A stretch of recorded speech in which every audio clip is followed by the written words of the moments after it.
Years ago, a lady stood up on the trolley as we were about to go over the Mackinac Bridge, and she said, "Hey Mike, I need to go back to the hotel. I forgot my passport." And I said, "Why would you need a passport?" She said, "Aren't we going to be in Canada?" I said, "No, we're going to be in the Upper Peninsula of Michigan." Well, since then we've been doing a little bit of orientation. We're going to talk about the area before we begin talking about history. First of all, I don't know if you know it or not, but the Mackinac Bridge is the dividing line between Lake Michigan and Lake Huron. As you're going north over the bridge, Lake Michigan's on the left, Lake Huron's on the right. When you go across the bridge, you're in the Upper Peninsula, not Canada. And if you go 50 miles beyond the bridge, you come to a city called Sault Ste. Marie.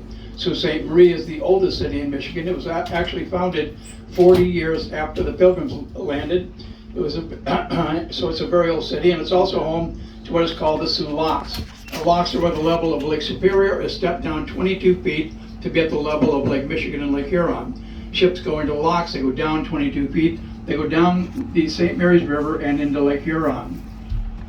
The lower peninsula of Michigan is shaped like a mitten, and we're at the very top of that mitten. It's called being at the tip of the mitt. This is Lake Huron here, but more specifically it's called the Straits of Mackinac. The Straits of Mackinac has 3 islands out there. Mackinac Island is on the left. Next to it is Round Island, home of the Round Island Lighthouse, and beyond it's an island called Bois Blanc or Bablo. Locals call it Bablo, but it's really a French word meaning white wood. That island is accessible by car ferry from the town of Sheboygan, 15 miles away, but it's pretty much wilderness, not much in the way of tourism goes on there.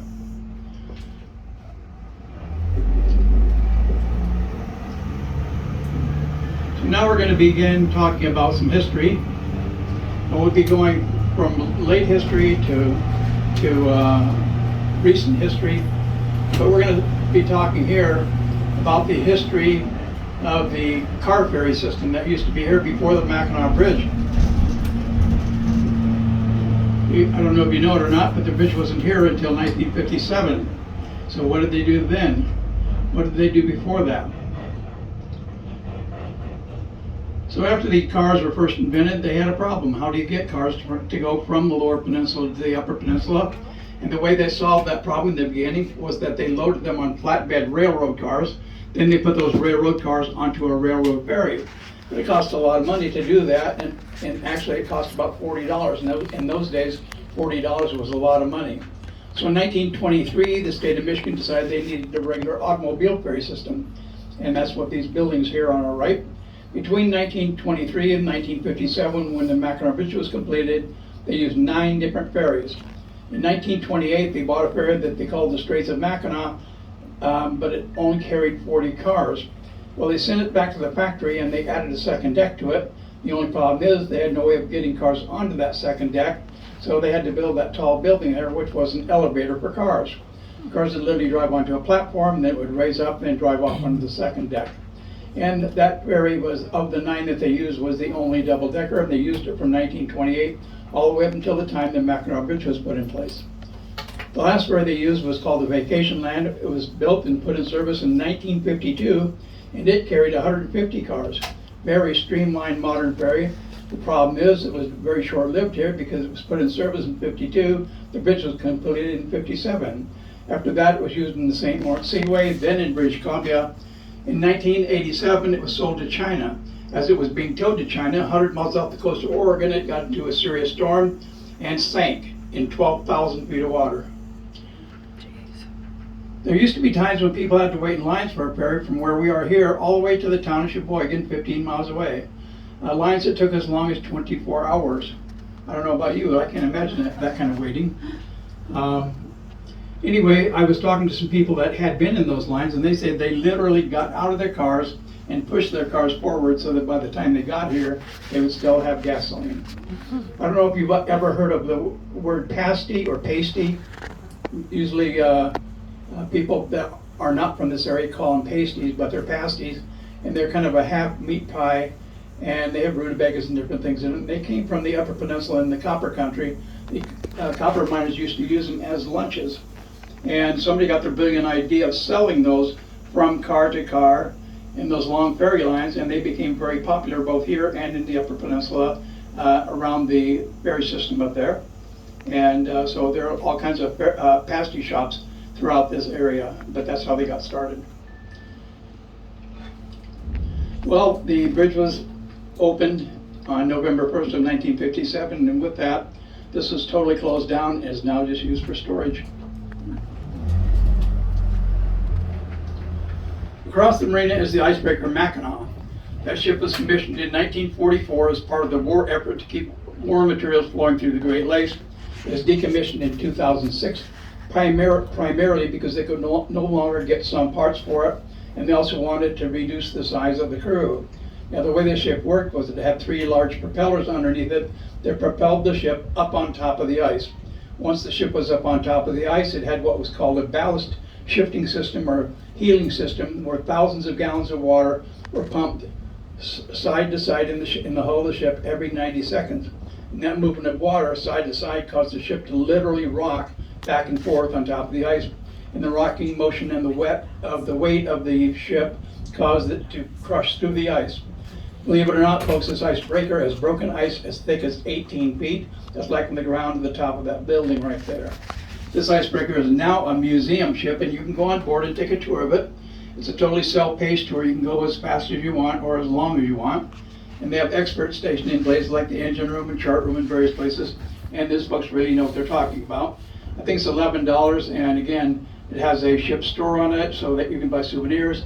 It's an excellent thing, excellent activity. If you have a problem with your knees or climb up and down steep places, I would not recommend it for you. But if you do not have those problems, it's a very, very good activity. The icebreaker Mackinac. Go on.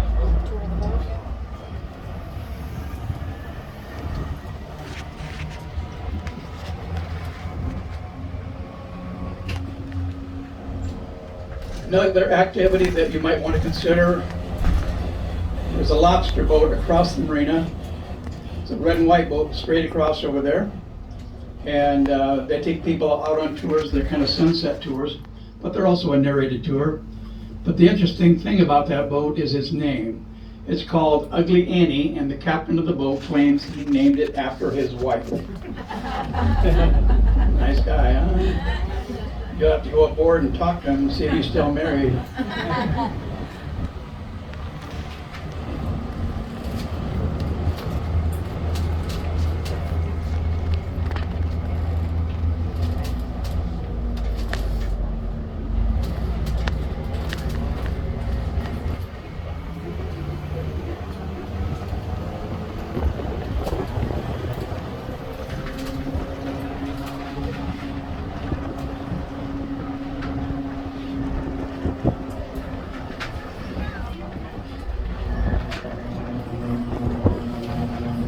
Off to our right is a park. That park is the Edgar Conkling Heritage Park. And Edgar Conkling's statue is in the center of it, a wooden statue. And he's considered to be the father of Mackinac City. He was really an investor. He and several other people bought up all the land that became Mackinac City. They hired an engineer and surveyors to divide the town up into lots for people to live and have businesses and design the roads and everything else. And he thought that this would become a new Chicago. It would be just a bustling city. And he made up literature and advertised all over the country, but it took a very, very long time for any of his plans to develop. It was actually about 10 years before he sold his first 2 lots.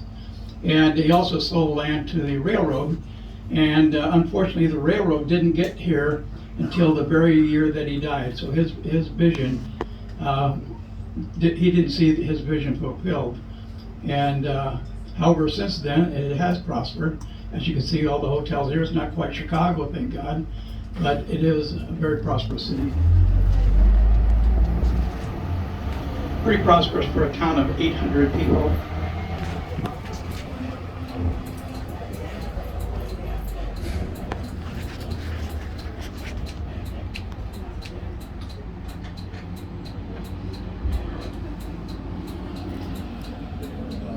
Part of this tour is going to be a little bit of advertising, and we don't mind talking about some of these restaurants. You need to have places to eat anyway, so you might as well hear about the best ones. And a couple of them have very significant history, so we're going to go through the history of them, and then we'll talk about the restaurants themselves. I'm sure you've all by this time have heard of the Grand Hotel on Mackinac Island. The Grand Hotel was built in 1897 using money provided by the railroads and steamship companies, and they hired a crew of 600 men. It took them 93 days to build the Grand Hotel. You can't even get a permit that fast now. The reason I talk about that is this log building right here was built using money provided by the railroads. And in those days, there used to be a railroad depot across the road just ahead of us. And there were 9 passenger trains a day arriving in Mackinac City loaded with tourists to go to Mackinac Island. Well, they had to have a place to put those folks as they waited for those slow-moving island ferries of that day, and this building is where they waited. They had restaurants and different kinds of shops in there. But then during the Great Depression and World War II, tourism fell off drastically. And in 1945, the building was sold to the Greyhound Bus Company, and this whole building became a Greyhound bus depot. In fact, the dining room of the restaurant used to be a Greyhound bus garage. After that, it was sold to some folks out of Traverse City, Michigan, and became Traverse Bay Woolens. It was a woolens outlet here for years and years. Finally, in the early 2000s, an Italian couple bought it, and they changed it into what it is today. What it is today is a rustic, elegant Italian restaurant. I know that sounds like an oxymoron, but when you go in there, you'll find that they have tables and chairs made out of 2,000-year-old sequoia redwood trees. They have waterfall features. They have trees decorated with lights. They have over 100 stuffed wild animals in there on display from all over the world. And they have everything from deep-fried breadsticks to wood-fried pizza to just about any kind of Italian entree that you can imagine. My favorite is called Tuscan chicken, and I like that with Riesling wine. Very good combination.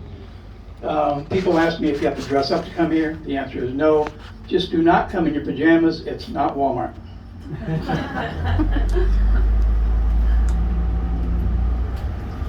Just ahead of us is the Animal Tracks miniature golf course, excellent miniature golf course.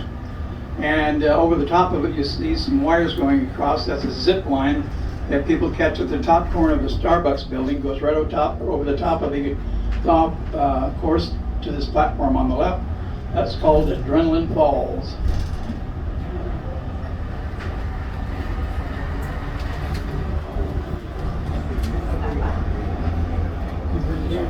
The second restaurant I'm going to talk about is called The Hook. It's literally brand new. It's in its 3rd year. And if you look across the road, you'll see a building up on stilts. And if you saw it from the other side, you'd see a building with a row of windows all the way across. And it's the only building in Mackinac City where you can dine and overlook the Straits of Mackinac at the same time. Very, very nice, very, very elegant dining. And I've never heard anyone say anything bad about it, so I highly recommend it to you.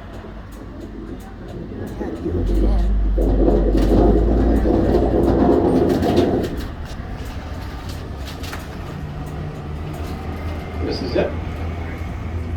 And if you're interested in going on the icebreaker tour, the ticket office is right here.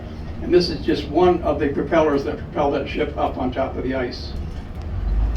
I don't know if you folks have ever heard of the Dixie Highway, but the Dixie Highway system started in Miami, Florida back in 1917.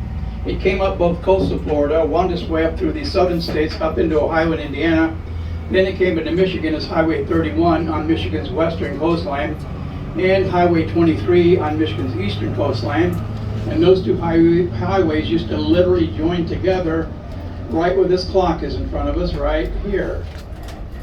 And that's why they call that building the Dixie Saloon. It was built at the end of the Dixie Highway.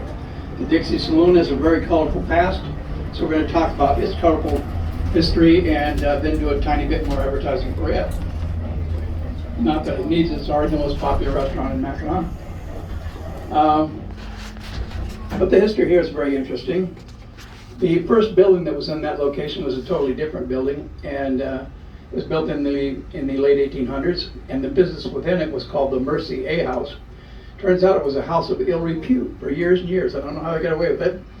But then in 1917, some folks bought it, and they renamed the business the Dixie Tavern, also named after the Dixie Highway, and they were in business from 1917 all the way up until 1984. Well, folks, that put them through some pretty colorful days, like the days of Prohibition. During the days of Prohibition, Michigan was divided into two halves, the eastern half and western half. The western half was controlled by Al Capone and his gang. The eastern half was controlled by a gang called the Purple Gang. They were the Bernsteins, headquartered out of Detroit. And they had an agreement with the Capone Gang that they would supply them with alcohol that they smuggled in from Canada. In the town of Sheboygan, 15 miles away, there's a restaurant on the Sheboygan River called the Boathouse. But during the days of Prohibition, it was a boathouse and was owned by members of the Purple Gang. They used to bring in alcohol to that point, and they relabeled it. It came in as Canadian Club whiskey, it went out as Old Log Cabin whiskey, and they would bring it here to the Dixie Tavern and turn it over to the Capone Gang. I asked myself, why in the world would they bother doing that? But then I got a map of Michigan, divided it straight down the middle, and sure enough, this is dead center in the middle of the state. Those guys were extremely territorial, and this would have been a neutral place, so it does make perfect sense. Another colorful thing happened there in 1984. A gentleman named Ben Rozak bought the building, and he turned it into the only seasonal McDonald's in the world. It was actually very nice. You could sit here and eat a Big Mac and watch ships go by. Very, very neat. But that lasted for about 10 years, then he sold it to the folks that own it now. The folks that own it now totally redid it to the building that it is today, and they created, hands down, the most popular restaurant in Mackinac City. O'Reilly's, which adjoins it, is part of the same restaurant. They actually use the same kitchen. Both have excellent menus, excellent seafood, excellent steaks. In fact, the Dixie's is famous for their steaks and their ribs. So if you like those kinds of things, absolutely go there and try it. They have a little bit of in my opinion, a little bit of problem with entertainment. When they have entertainment, they crank the music up really loud. If you like that, all more power to you, but it bothers me. So I try to go there earlier in the evening when I go there.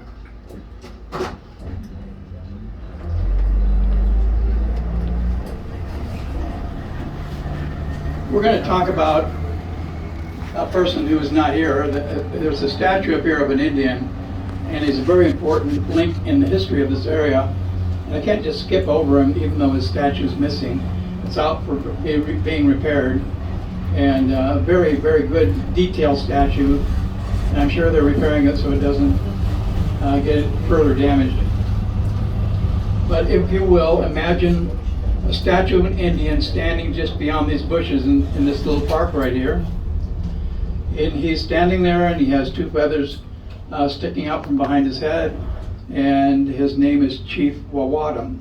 Chief Wawatam was a Chippewa Indian chief, and he became famous by saving the life of a man named Alexander Henry. Alexander Henry was a fur trader who had come to this area from the New Jersey colony to be involved in the French and Indian fur trade. The only problem is he came at the wrong time. He came in during what was called the French and Indian War, and being English, he was in enemy territory. He found himself encircled by 60 Indians with a knife in one hand, a tomahawk in the other, and they were literally ready to kill him. Fortunately for him, there was a different Indian chief among them who saw something in Alexander Henry that he admired, so he permitted him to live. Later, he became friends with Chief Wawatam. Chief Wawatam then made him a blood brother and ended up saving Alexander Henry's life over and over and over and over again. It turned out to be a very good thing that he did, because later on, Alexander Henry went on to introduce a man named John Jacob Astor into the fur business. John Jacob Astor in turn started several fur companies.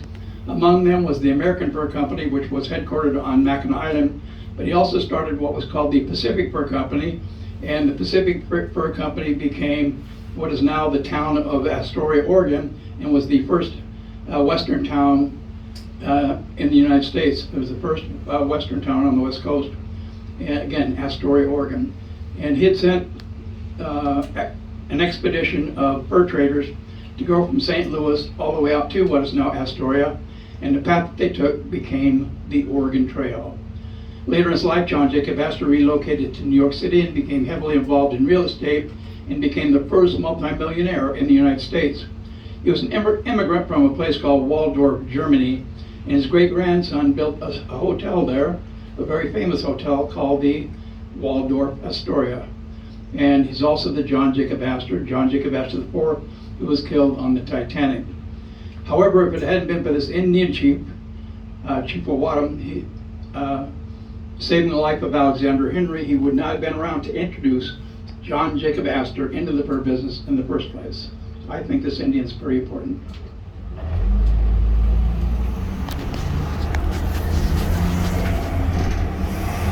There's a home erected up here within the last 18 years. When they excavated for the foundation for it, they came across the remains of 20 Indians in a mass burial grave, and they were extremely well preserved. They called the Adawa tribe out of the town of Petoskey. That's about 45 miles southwest. The tribal officials came here. They performed all kinds of rites and ceremonies. Then they removed the remains and took them off and reburied them in their burial grounds. Well, the interesting thing about all this is the finished home that was erected here.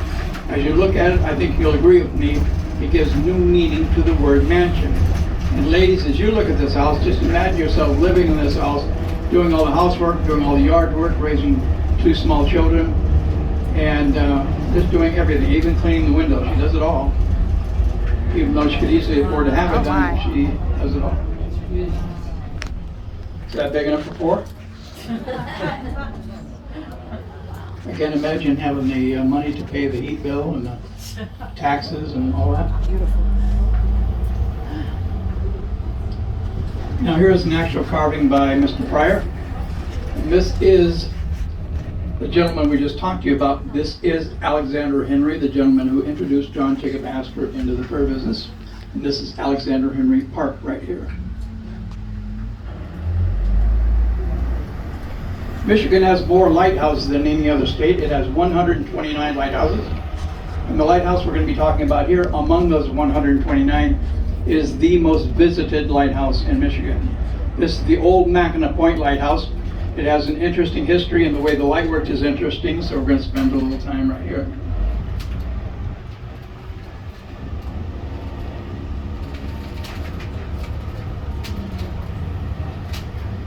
To begin with, there's another lighthouse about 2 miles from here due west called the McGulpin Point Lighthouse, and it predated this one. It was built in 1869, but it had a serious problem.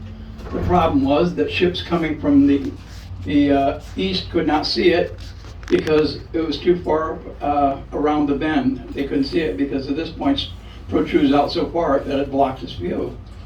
Well, it made navigating through here very dangerous through the Straits of Mackinac, and the ship captains complained that they needed to have a lighthouse right here. Well, the Lighthouse Board took the idea to Congress, and Congress provided them the little brick building on the right, which is a wood-fired steam foghorn. Well, they tried to get by with that foghorn for a couple of years, but it really did not solve their problem. So a couple of years later, Congress finally turned over some money to them to build this lighthouse.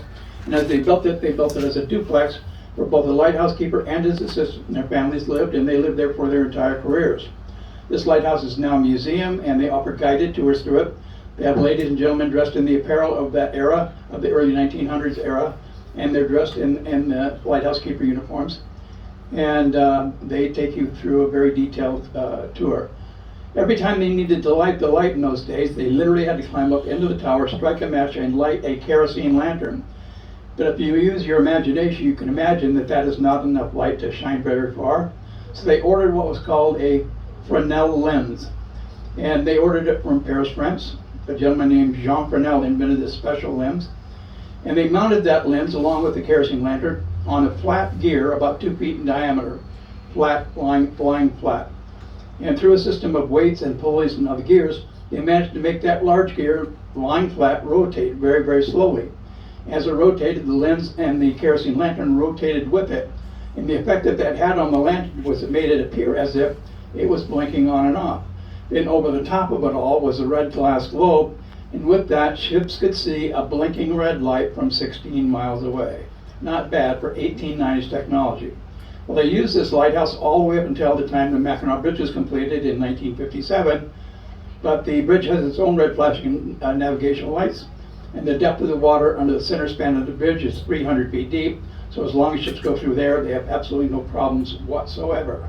But this is still a very good tour for you to take, and this little building to the right here is a recent addition, and that is a shipwreck museum. There are 12 shipwrecks out there that people that dive love to visit, and you can read about those shipwrecks in that little shipwreck museum. There were 5 men killed in the process of building the Mackinac Bridge, and we're going to talk about how they were killed because our next stop is to look at a memorial that was built to honor those men. There were, under the towers are, oh, I gotta move. You want to back up. This is probably better.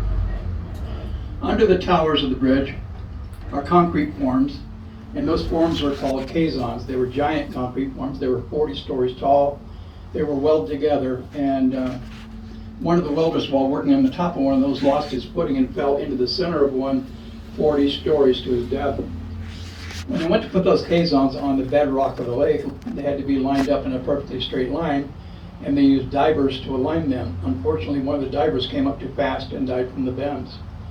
Once those towers were firmly concreted in place, there were two men on the top of the north tower. It was their first day on the job, and they were on a scaffolding, and somehow that scaffolding broke loose somewhat, and both men fell 550 feet to their death, and one of those men was actually never found because of the currents out there. And the final gentleman was just on a working platform about 5 feet off the water, but he was close to the water's edge when he had a heart attack. He fell into the water but died by drowning. Now the reason we talk about this is not to be morbid, but there's a statue up here that is truly unique. It's the statue of an iron worker, but it's unique in that it's made from the same materials that the Mackinac Bridge is made from. It's made from melted nuts and bolts and rivets and different kinds of hand tools, all melted into the shape of an iron worker. And as you look at it, if you look closely, you'll be able to see the different nuts and bolts and things on the surface of it. It was designed to be that way. Every year the ironworkers come back to this statue, they set up bleachers, and they hold a memorial service in front of it. So let's take a look at it and see what you can see. Just go around the front.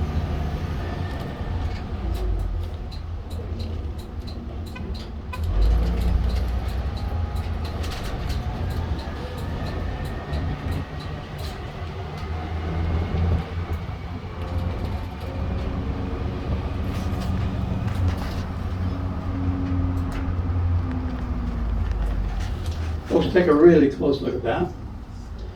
And if you were to come down here and walk around it, if you look down the ground, you'll see bricks inscribed with the names of the workers who built the bridge.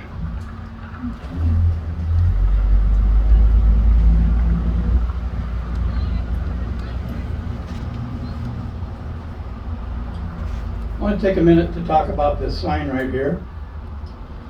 It says, "Welcome to," what is that word that starts with an M? Anybody know?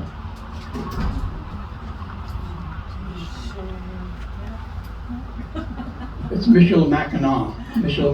And I did some research as to that word's origin, and it took me to the Upper Peninsula to an Indian museum. I talked to a gentleman who told me that the early Indians of the area believed in the Great Flood as the flood in the Bible, but they believed that Mackinac Island was the first place that dry land appeared as the waters receded, and they believed it appeared in the form of a great turtle.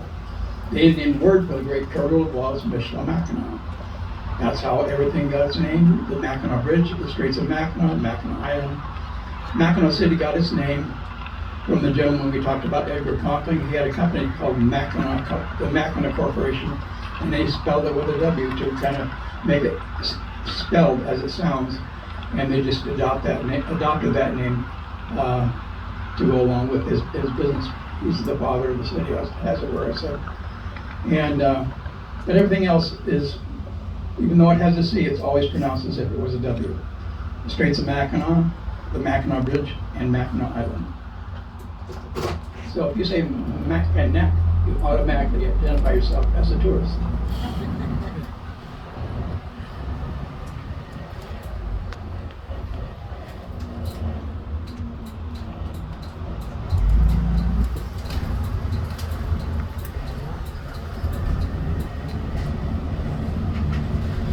We're going to take a little time and talk about the Mackinac Bridge at this point.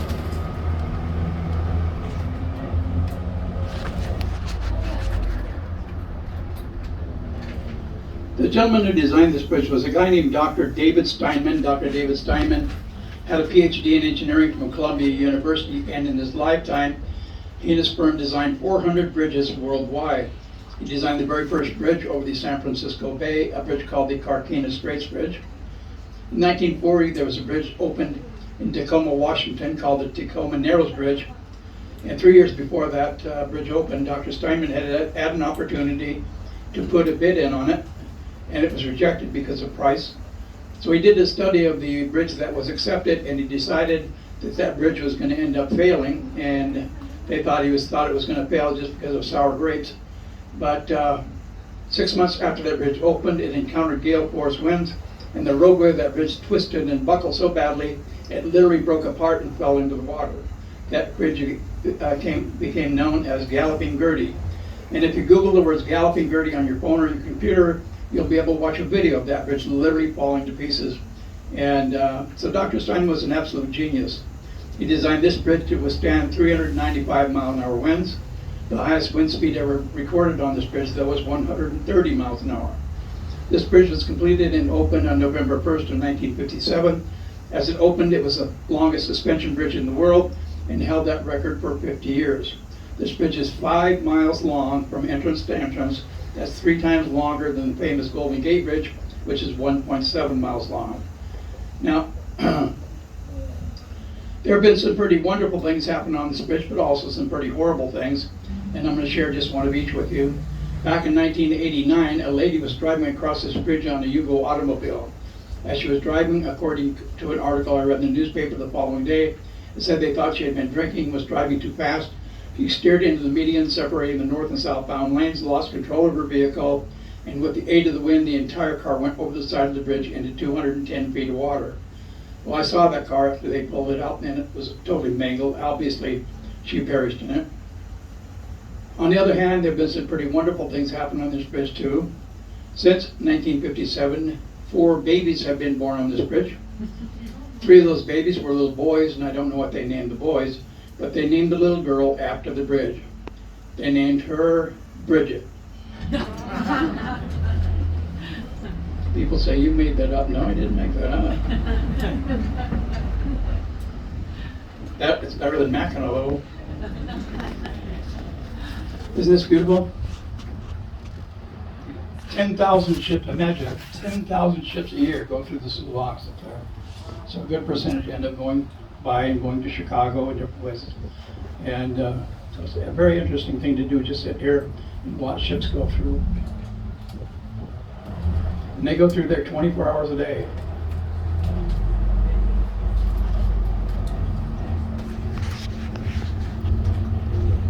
Under the bridge is the entrance to Colonial Fort Michilimackinac. And we're going to go around and talk about this fort. Then we're going to take you across the bridge to a park on the other side where we'll let you off the trolley for about 15 minutes. And you'll be able to take pictures over there and possibly use the restroom. And then we'll reboard and take you back to your hotels. And that will be the end of the tour. But first of all, we're going to talk about this fort. I grew up in California, had no training whatsoever in Michigan history. And when they offered me this job, they said, Mike, you can either play a CD or you can do your own research and do your own narrating. Well, I chose to do my own research and do my own narrating. So I studied all the places we've been to. But my favorite place of all of them to study was this fort. And I put together what I call a History 101. And it's the history of this fort as well as the fort on the island.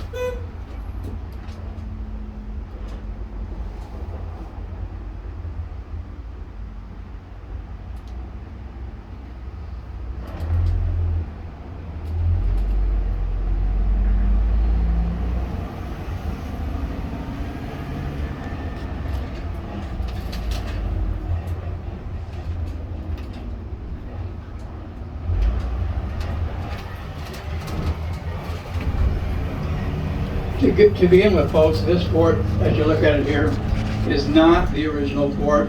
This fort was reconstructed in 1960. So as we go through the history of it, you'll understand why it had to be rebuilt.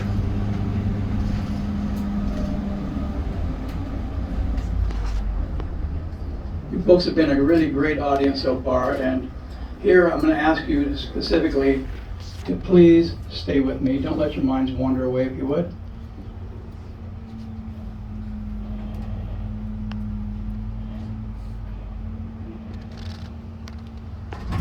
So here goes what I call History 101.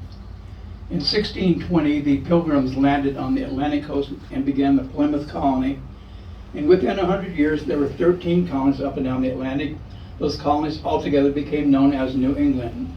At the same time, the French were also colonizing, starting north of where the New England colonies were, working their way westward to what is now Quebec, Canada, going down through where Michigan, Wisconsin, Minnesota are, down through the states below them, all the way down to Louisiana and Alabama on the Gulf of Mexico, As far away west as what is now the state of Montana. All that area was then known as New France. So now we have New England, and we have New France. New England had 13 colonies, New France had 5. This was all part of a Louisiana colony and was literally part of France for over 100 years. Now when the French people came here in the beginning, they did not bring French women with them, and the French men, by and large, intermarried with Indians. And in so doing, they provided themselves a good living in the fur trading business. The male Indians did most of the hunting for those furs, the females did the curing and processing, preparing those furs for sale, and the French men did the bartering, selling, and transporting of those furs. Well, the French built this fort originally in 1715, and its primary purpose was that of a major fur trading center. It had a small French military unit here, but it was never really built to be an outright military fort. It was built to be a fur trading center. Well, the New England colonies and the New France colonies, being neighbors, they got along okay for decades, but in 1754 a rather serious problem developed, and that problem was that the French had started building forts south of Lake Erie, down through the tributaries to the Ohio River and on the Ohio River itself. Well, that didn't set well with the people in New England because they always thought that that area belonged to them. And the governor of the Virginia colony gave an order to none other than George Washington. When George Washington was only 22 years old, he was an officer in the Virginia colony militia. And the governor gave George an order to carry a message to one of these new commanders of these French forts. And that note or that letter basically said, you folks need to clear out of this area because it belongs to New England. Well, George delivered the message to this gentleman by the name of St. Pierre. St. Pierre read the message and flat out said, there's no way in the world we're leaving, this all belongs to France.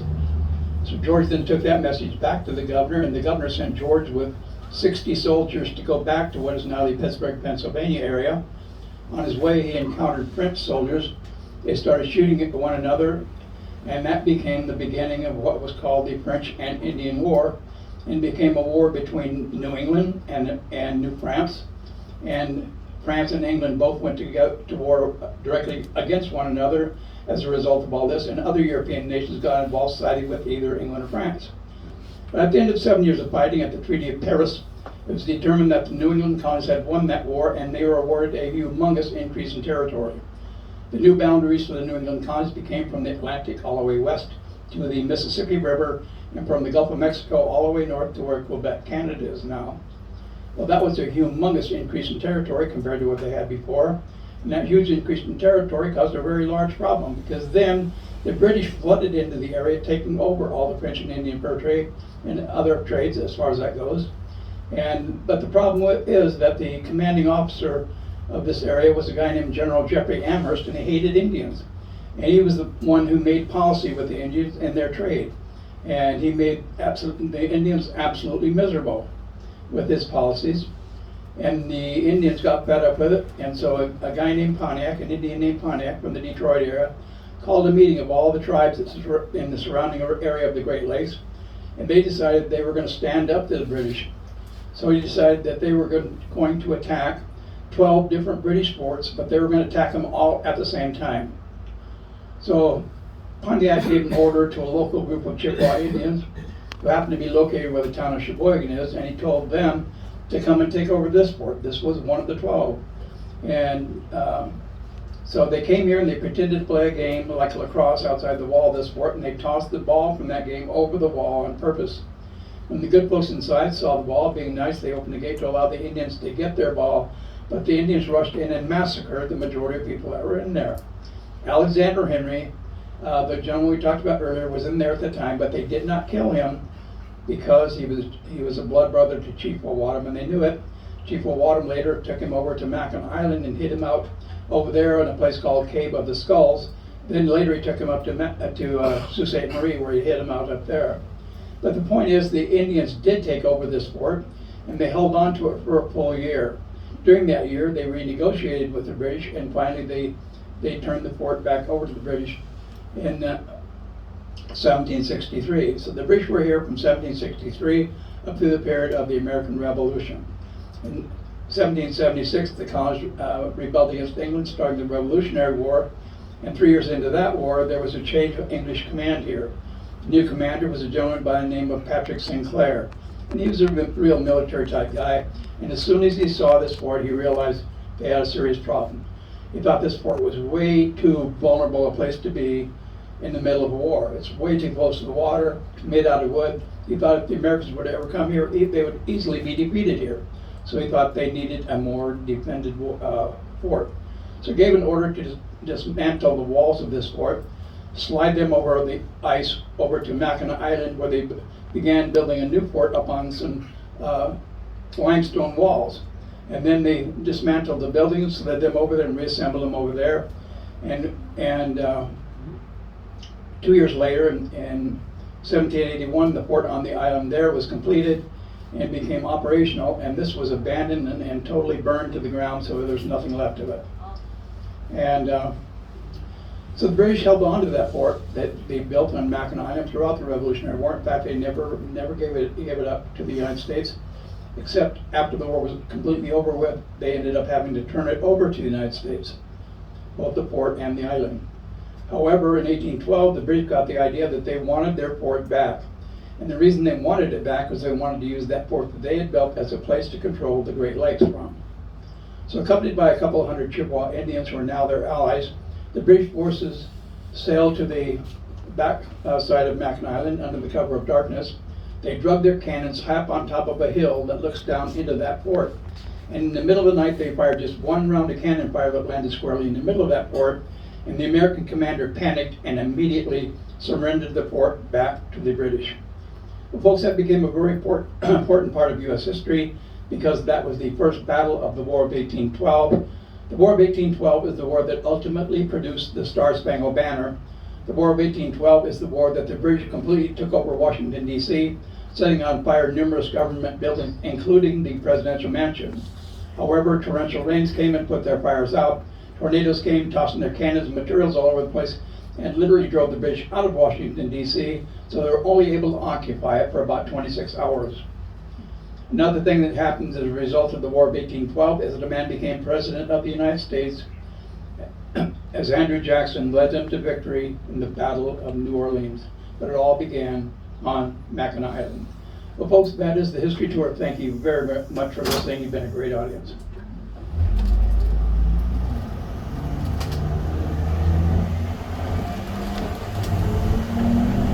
So we're going to take across the ridge to a park on the other side. Again, we'll let you off for about 15 minutes once we're over there.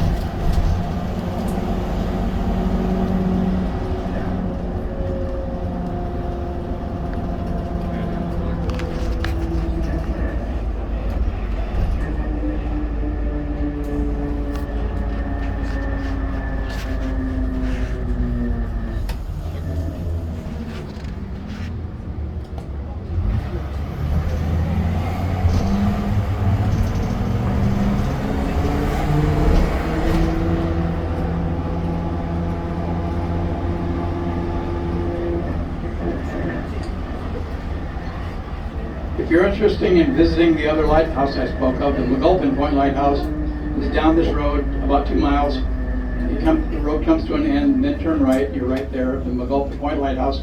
It's been refurbished. They welcome people to come out and go through it.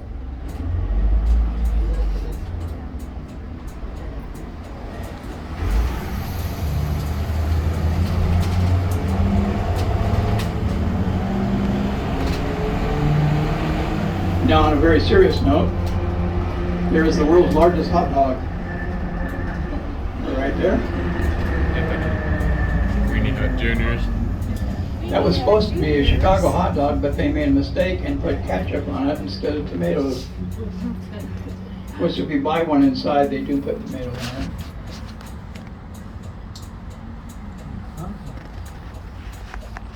Every once in a while, you'll see a person standing out there posing like he's taking a bite out of it.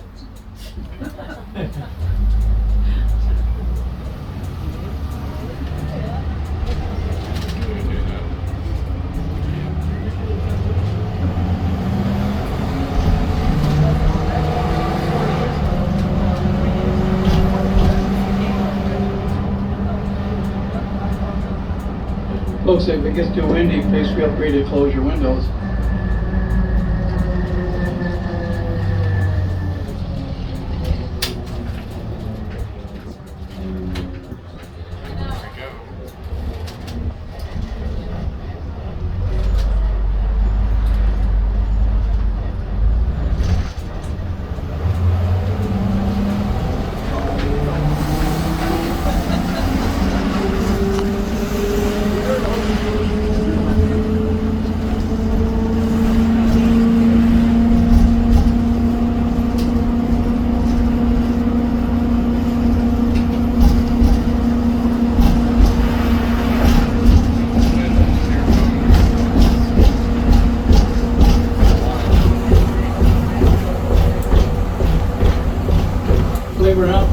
years ago, my grandson swam across this, and he is now a rescue swimmer in the Navy.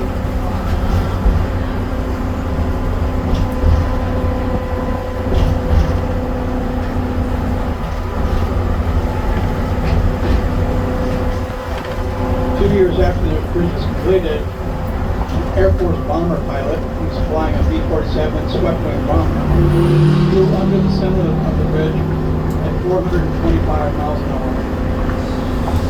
Of course, he ended up losing his wings over it. In 1968, a brig ship hit the North Tower, and severe damage was done to the ship. The old scraps and cement underneath the tower didn't do damage to the bridge at all.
Grades that are designed to allow the wind to blow up underneath the bridge so it doesn't lift the roadway up, the wind goes right through it.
The bridge is designed to swing 18 feet in either direction.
town on this side of the ridge is called St. Ignace.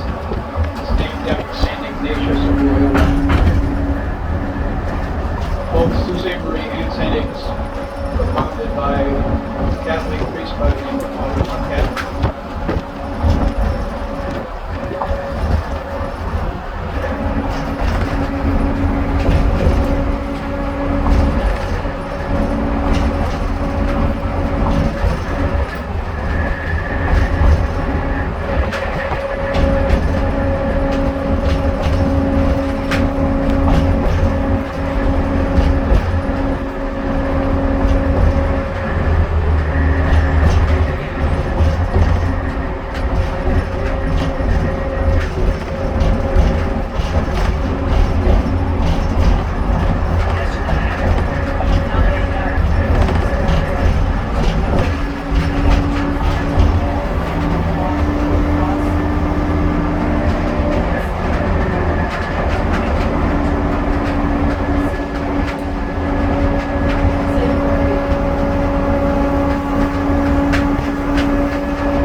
Okay, folks, please look at your watches. Be back on board the trolley in 15 minutes.